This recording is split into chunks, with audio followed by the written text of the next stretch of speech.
एक छोटे से गांव में आरव नाम का एक लड़का रहता था। उसका घर बहुत साधारण था, मिट्टी की दीवारें, छप्पर की छत और सामने एक छोटा सा आंगन। आरव के पिता किसान थे और माँ घर संभालती थी। पैसों की कमी थी, लेकिन सपनों की नहीं। आरव बचपन से ही आसमान को देखकर सोचता था, एक दिन मैं कुछ बड़ा बनूंगा, ताकि अपने माँ बाप की जिंदगी बदल सकूं। गांव के लोग अक्सर उसका मजाक उड़ाते थे, अरे हमारे गांव से कोई बड़ा नहीं बनता। लेकिन आरव ने कभी हार नहीं मानी। वो रोज सुबह जल्दी उठता, खेतों में अपने पिता की मदद करता और फिर स्कूल जाता। स्कूल में भी वो सबसे आगे रहता।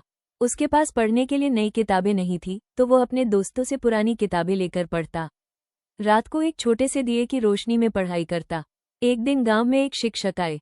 उन्होंने बच्चों से पूछा, तुम बड़े होकर क्या बनना चाहते हो? जब आरव की बारी आई तो उसने आत्मविश्वास से कहा, मैं इंजीनियर बनना चाहता हूँ। सब बच्चे हंसने लगे, लेकिन शिक्षक ने मुस्कुराते हुए कहा, अगर मेहनत करोगे तो जरूर बनोगे। उस दिन के बाद आरव और भी मेहनत करने लगा। कई बार उसे थकान होती, कई बार लगता कि छोड़ दे, लेकिन हर बार उसे अपने माता पिता का चेहरा याद आता और वो फिर से जुट जाता। सालों की मेहनत के बाद उसने शहर के एक बड़े कॉलेज में प्रवेश पा लिया। गांव में ये पहली बार हुआ था। जब वो शहर गया तो वहां की दुनिया बिल्कुल अलग थी, बड़ी बड़ी इमारतें, तेज रफ्तार जिंदगी। शुरुआत में उसे बहुत मुश्किल हुई, लेकिन उसने हार नहीं मानी। धीरे धीरे उसने अपनी जगह बना ली। पढ़ाई पूरी करने के बाद उसे एक अच्छी नौकरी मिली। पहली सैलरी मिलने पर उसने सबसे पहले अपने गांव फोन किया।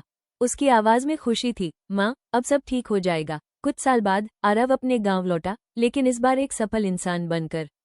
उसने गांव में एक अच्छा स्कूल बनवाया, ताकि आने वाले बच्चों को उसकी तरह मुश्किलों का सामना न करना पड़े। गांव के वही लोग जो कभी उसका मजाक उड़ाते थे, आज गर्व से कहते थे, देखो ये हमारा आरव है। सीख, सपने छोटे या बड़े नहीं होते, बस उन्हें पूरा करने का हौसला बड़ा होना चाहिए। मेहनत और विश्वास से कोई भी इंसान अपनी किस्मत बदल सकता है।